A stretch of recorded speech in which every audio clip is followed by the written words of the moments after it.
अस्सलाम वालेकुम। वजीफ़ा लाइव टीवी पर आज जो मैं आप लोगों के लिए वीडियो लेकर हाज़िर हुआ हूँ वो हम ज़ात को काबू करने के बारे में है।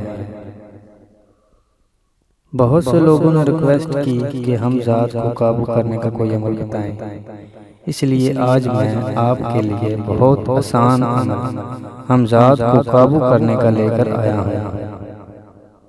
इस अमल को करने के बाद हम ज़ात आप लोगों का हर काम करेगा। अगर आप लोगों ने हमारे वजीफ़ा लाइव टीवी को सब्सक्राइब नहीं किया तो सबसे पहले आप हमारे वजीफ़ा लाइव टीवी को सब्सक्राइब कर लें। और जिन लोगों ने हमारे वजीफ़ा लाइव टीवी चैनल को सब्सक्राइब किया हुआ उनका मैं शुक्रिया अदा करता हूँ। अगर आप लोगों का कोई भी मसला हो तो आप हमारे दिए गए नंबर पर रब्ता कर सकते हैं और उसका हल ले सकते हैं।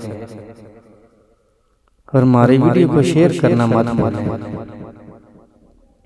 भाइयों और बहनों को अमल शुरू करने से पहले ये बता दें, ये अमल नौचंदी जुमेरात बाद नमाज इशा से शुरू करना है।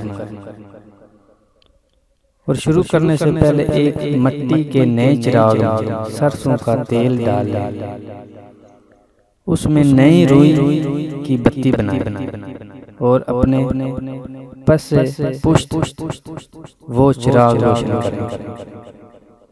और अपनी नज़र जुमा कर आपने 3125 मरतबा या अली शेर हम ज़ात को कर ज़ेर रोजाना 41 यौम तक पढ़ना।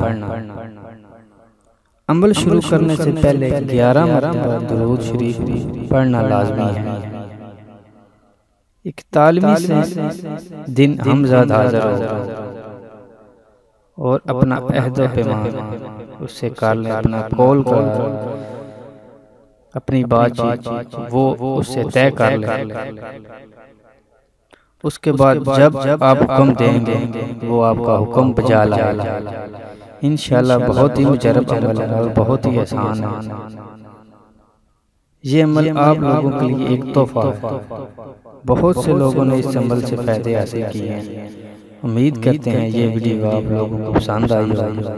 अगर कोई सवाल हो तो कॉल कर सकते हैं। इजाज़त चाहता हूँ। अल्लाह हाफ़िज़।